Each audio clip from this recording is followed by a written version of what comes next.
All right, guys, how's it going? It is time for another today's exclusive. All right, yeah, buddy. Now listen, my last video, I said, that's my last video. I'll catch you all later, and I'm going to kick back for the weekend. Right now, I should be in the bath playing with my little rubber duck. I've got a live bird. I have. You'll have seen it on my Instagram. I run the bath, put all the bubbles in, chuck my little live bird in. Best bird I've ever had in my life. Women come and go. The live bird doesn't. Anyway. Well, it could with them owners, you know, when they try and copyright things and trademark things and all that shit. Fucking miserable fucking American. I mean, there's nothing wrong with America. I'm just saying the owners. I don't like them. Just saying. Anyway, so today's exclusive. So I saw this, right, this exclusive, and I was like literally about to shut the computer down. I was like, no, I cannot ignore this, right? You know that I like doing the exclusive more than anything on my channel. And I have not read it yet. I've got an idea what it's about, right? And his name is in the title, I think. But we're going to go through it together and we're going to see. We're going to see if we think it's worthy of believing, all right? I'm just the commentator. It's up to you to make your own decisions, you know what I'm saying? Now, I can't read the entire article out. You're not allowed to do that. But as I always explain when I do the exclusives, I don't leave anything out that might, you know, make something look good or might make it look worse. I only leave bits out like that says who the player is. Well, you don't need telling who Darwin Nunez is or how many goals he hasn't scored, right? So I leave out the bits that you obviously know. If you don't believe me, go and look at it yourself and come back and compare what I said to you, right? So the title of this headline here is exclusive, right? Liverpool happy to sell Nunez in big money Saudi Pro League summer transfer. No shit. Do you think Liverpool would be happy to sell Nunez in a big money transfer? Boom, boom. Dear Basil Brush, that's the second time we've mentioned him this week. Liverpool are bracing themselves. Is he here? Is that bid coming? Bracing, you said? What do you mean, bracing? Oh, my days. Liverpool are bracing themselves to receive a big, like me, proposal for Darwin Nunez this summer from the Saudi Pro League. The Transfers podcast understands. There we go. Understands. First of all, I ain't going to fucking hold back my feelings. Football Transfers, the website, is a load of shite. Right? It's fucking terrible. It really is. Let's see what they've got to say. Arne Slot's side rebuffed an offer from Saudi Arabia in January for Nunez, but they would be, quote, happy for a renewed approach this summer to cash in on their misfiring forward. First of all, regardless of this article, if you believe Liverpool rejected an offer in excess of 70 million, 80 million, whatever it was to fucking claim in January, you need your head testing. Honestly, guys, don't talk so fucking wet. I'm convinced that was bullshit so that the club looked like they were serious. Do you know what I mean? Like, we're not selling Trent in January because we're a serious club, right? We're not going to take the money. See how good we are. We're focused on winning the league. What? 70, 80 million for Darwin? Behave yourself. We need him. Bollocks. Absolute fucking bollocks. And I tell you what, if the Saudis offered 70, 80 million for him, right? They need their accounts checking, man. They need a full audit because there must be some serious fucking money laundering going on there. They might be a bit ravaged out in that sort of neck of woods and that. You know what I mean? They might, you know what I mean by that, don't you? They might be a bit ravaged in that. But they aren't fucking stupid just because they've got money to throw around. You know what I mean? Speaking on the Transfers podcast, Duncan Castles revealed that Saudi Arabia are aiming to emulate their transfer for Duran in January. Duran. Can you think of a Duran song? What's your favourite Duran song? With more bids this summer for younger established names, leading to interest in Nunez as well as some other fucking people. Here's a quote here. This is what Castle said. Liverpool would be happy. Liverpool would be happy. Can you imagine walking in? I mean, of course they're going to be happy, first of all, if anyone comes in with a bid for Darwin Nunez. But I've just got this vision, you know, of Richard Hughes sat at his desk watching reruns of Bond movies, because I think he thinks he's James Bond, don't you, Pierce Brosnan, right?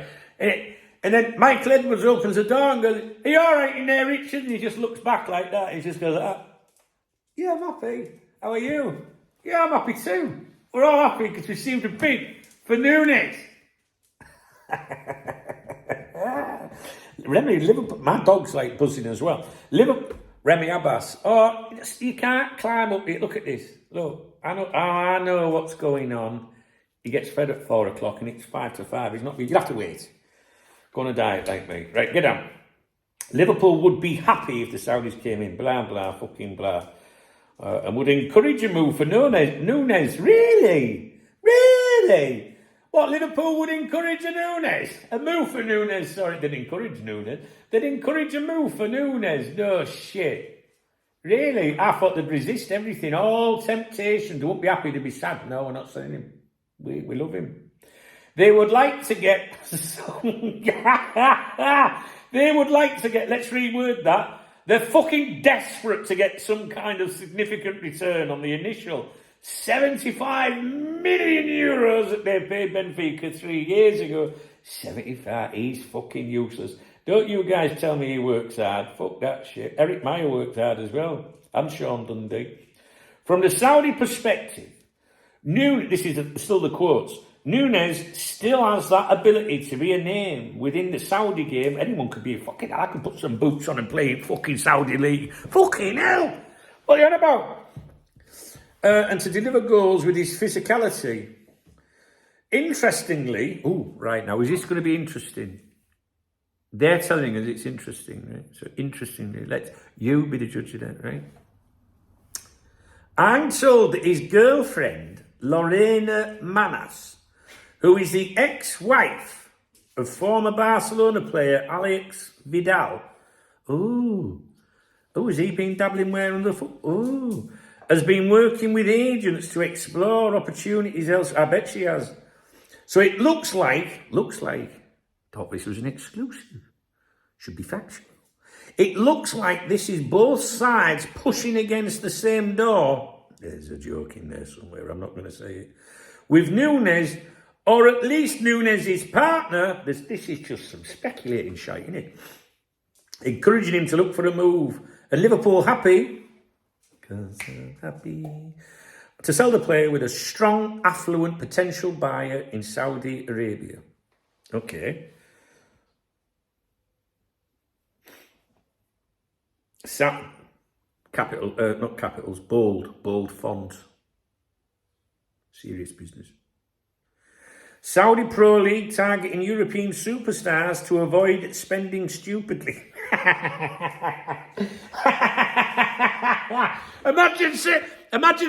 Imagine making out that the Saudis were offering like 70 million or something like that and saying they're trying to avoid spending stupidly. No!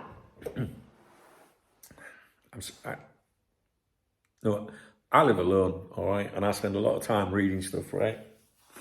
And this is just funny. Reading shit.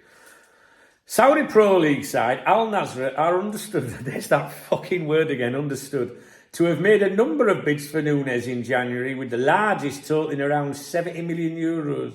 But Liverpool were reluctant to weaken their squad, as Rafa Benitez would say, squad, for sure. Mid-season, despite the striker being in advanced talks over a move. Look, I'm not saying there's no interest from there, and I'm not saying there wasn't any interest from there, right? What I'm saying is I don't believe for one fucking minute that Liverpool rejected that. I don't believe it. And the bullshit that we were given was because there wasn't one player in the world, on the planet, in any country, in any league, at any football club that plays striker or a forward that Liverpool could possibly have took on loan or bought. That's the reason why, right? So if you want to go down that route of you don't buy for the sake of buying or short term, so there was nobody that could even have loaned. I could have got my boots out from when I was 15. I could still do a better fucking job than Darwin Nunez.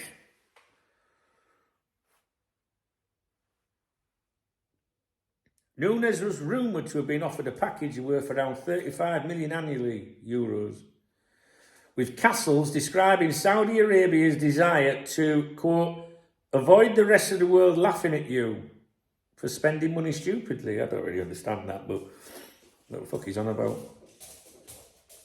I think it underlines the evolution in what the Saudi Arabians are doing with the money, Castle said. It's a total contradiction if you think about it. They don't want to be, this is the quote as well, he's continuing, they don't want to be seen to be using what is a bigger pool of cash than anyone else has in the sport stupidly. That's why they're targeting players that they feel will deliver immediately in the league and will settle in the league. Well, I'm sorry, but you'd have to be pretty stupid to offer a similar sort of price that Liverpool, it just, you wouldn't pay that much money for Nunez. Jokes aside, it wouldn't make sense. The idea is if you're going to make these big investments in the market, make them effectively. Don't have the rest of the football world laughing at you because you spent hundreds of millions of euros on a player who only bothers to turn out on the field a few times and then has to be paid off to leave. Should have had my bath. Right, I'm off. Yeah. Oh. What was the headline? Exclusive, Liverpool happy to sell Nunez in big money Saudi Pro League summer transfer by Suraj Radia.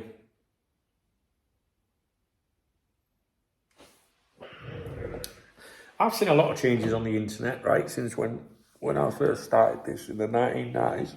The internet back then was mint. Everyone was friendly, everyone got on. You got to remember back in the 90s, it was you had to pay per minute to be on the internet, so you had nice people online. You did. The most annoying thing on the internet back then was the occasional pop-up advertisement on a website. I was saying on my live stream today, actually, that the state today, really, when you look at websites to do with Liverpool, these Twitter accounts and everything, I really do feel for you guys. That really do bounce around websites looking for your news, and like you want to follow some genuine accounts, on social media to stay up to date with the Reds. And when I launched Cop Talk, that was my idea, what I mean by that is I wanted to update Liverpool supporters around the world. Back then, the internet was in its infancy, and Liverpool fans overseas, even outside Liverpool and in England, didn't have a lot of access to a lot of news regarding the club, and I set out to try and change that. I was the first to do it, and I had a very popular mailing list that I used to update Liverpool fans around the world by email, and that became the website. And today, with technology, we now have things like the channel to go alongside the website. But whether you like me or not, because I know people that don't like me watch my videos as well, my heart was always about trying to look after other Liverpool supporters. And I remember from when I used to go on holidays with my mum and dad to Malta as a kid, there was a lad there that worked in the reception. He was a Liverpool fan. And we used to go over like every 6 weeks or something, because my dad's family lived in Malta. And I used to go over and take magazines, like Shoot magazine, Match magazine, because it enabled that fella to read about Liverpool, say if there was interviews in there by Ian Rush or something like that.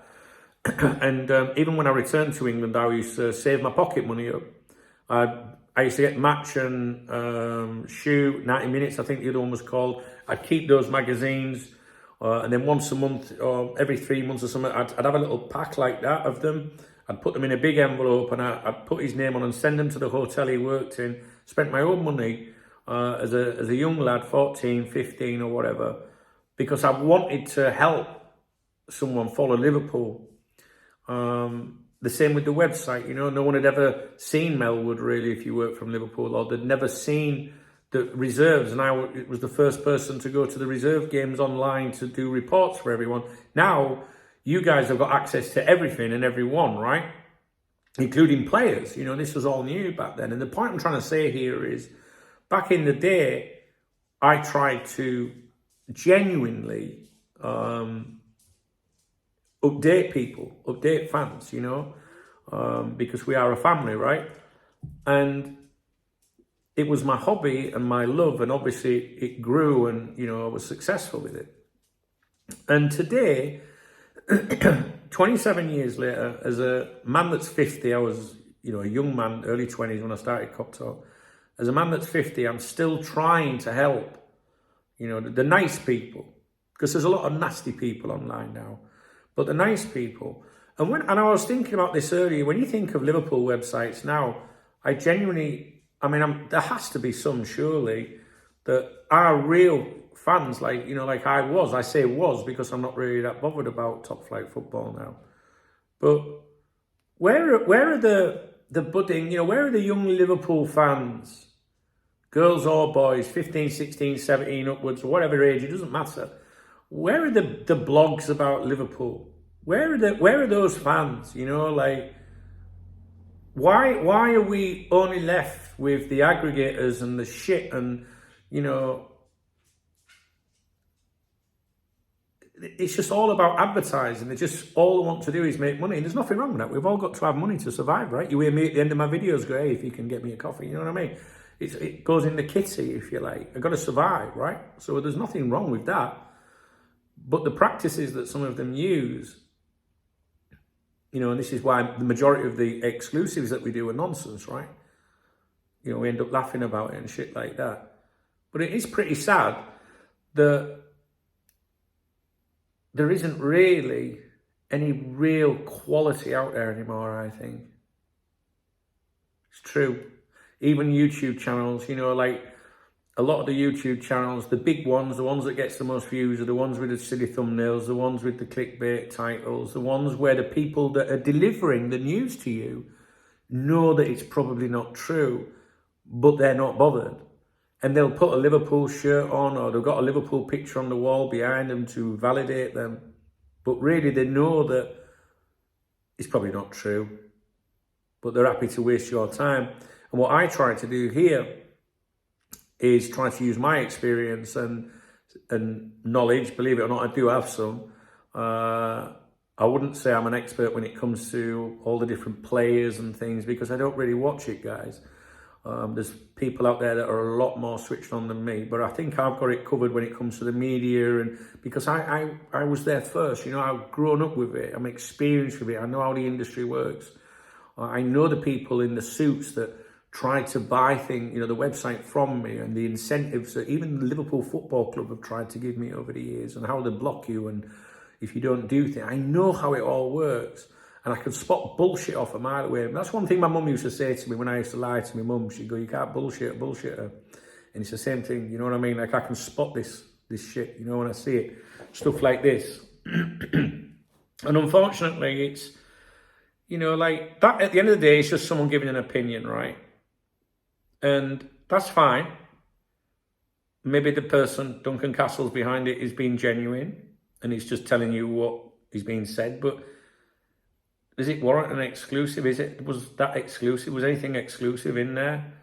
Like, everything just seems to be devalued, and it doesn't really bother me, but it bothers, like, when I have good people that leave good comments on my videos, join me in the chat room, join me on the live streams, and they come to me and go, Dunk, I've heard this rumour, what do you think? And I think, and I know straight away where it's come from. I go, where did it come from, mate? And I know.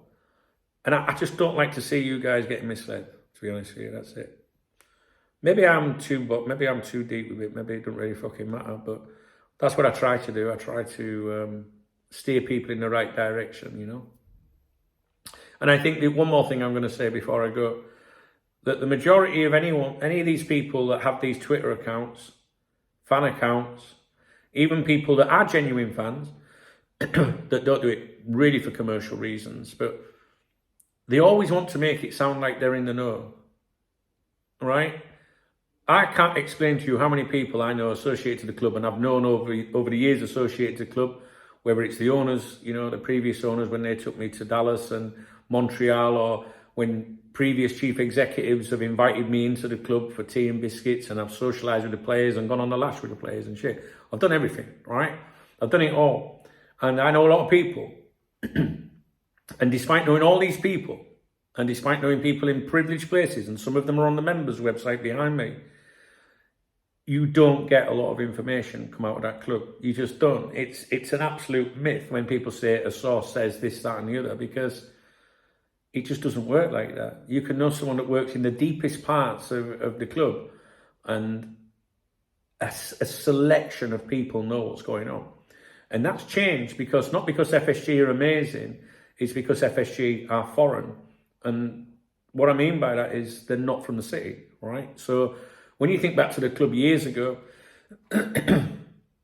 you know, you had a chief executive that was local or whatever, and where would he be on a Saturday night? He'd be down the nightclub flirting with all the fucking birds in the city, and they'd be latching onto him because of who he was. So he's banging the arse off someone, and he's had a few brandies, and he's talking, oh, we're going to do this, we're going to do that. That's how the rumours used to come out. You had old school journalists that were friends with directors and managers, and the boot room as we knew it, you know. So it was all a very, you know, everyone, you know, so there's so many people were talking, and that's how things used to get out.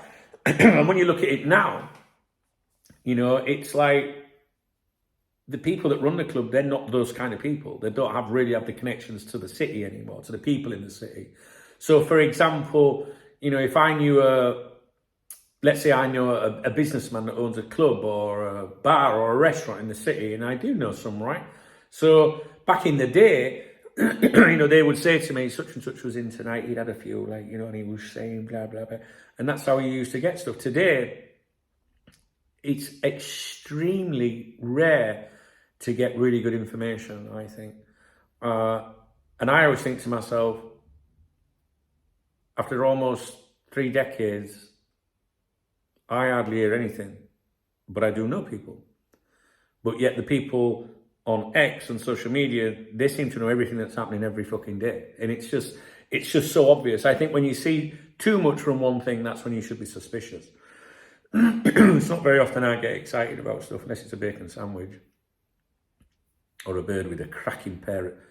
And, you know, like, it's just a bit different today. The message I'm trying to give you here is, I feel for people today, like, they're just they want to know about the club, and they don't want misleading. And I do feel that some of these people prey on the fans in a way like that. And it's shit, really, you know.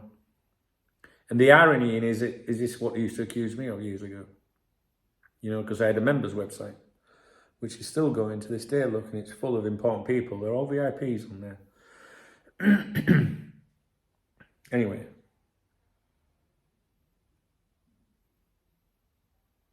The good thing is there are some good, genuine people with YouTube channels. I've found a few in the last few years. Well, not the last few years, last year or so.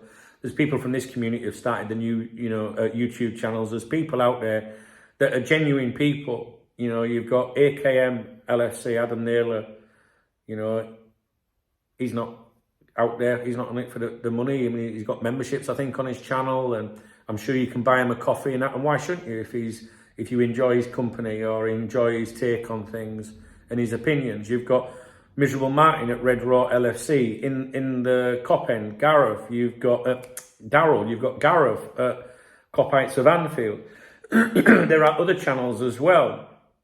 And you might think, well, you haven't mentioned mine, but yeah, but if you don't interact with me on a daily basis, how do I remember your name and that? You know what I mean?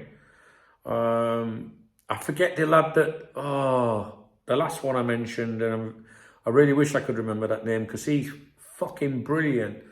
What was it called? I said to you, it's a different channel. The good, the bad, the ugly. Was it something? I can't remember what it was. Please do comment if you watch this video. There is some good people out there, but unfortunately, the irony is that the ones with the most bullshit are the ones with the most subscribers. And that's why they peddle more bullshit, because they make more money. It's true. If I was to, you know, review every single transfer link, the views and the revenue would go through the roof. But I would be making videos to you knowing that it's probably not very true or very accurate, you know. So anyway, I apologise for the waffle. I don't know why I've gone down that route. Something must have set me off somewhere. So anyway, maybe this will be my last video of the day. It is 5:10. I've been at it since 7. I'm going to go and have a bath now. I'm sure you need to know these things. And I'm going to chill for a bit. And then I'm going to come downstairs and maybe we'll take a look at something else this evening. All right, guys. Sorry for waffling. I probably bored you to death if you're still here. If you appreciate the video, please thumbs up the video. Please drop me a comment. If you want to buy me a coffee or a beer, hit the super thanks button and I'll give you a shout out in tomorrow morning's briefing on my other YouTube channel. Please do subscribe to my 2 other YouTube channels that flash up on the end of the videos. Met United TV, I'll probably update that tomorrow. I think that's a bit of a banter channel with the Manx and that on there. So I don't have much down for tomorrow, so I'll probably see if I can find something to wind the Manx up with. Anyway, I hope you have a lovely weekend. I appreciate you if you're here for the right reasons and you've seen the video out to the end. Let me know what you think about Darwin Nunez. Do you think that was an exclusive? I don't think it was an exclusive. Do you? Shh. See you later, guys.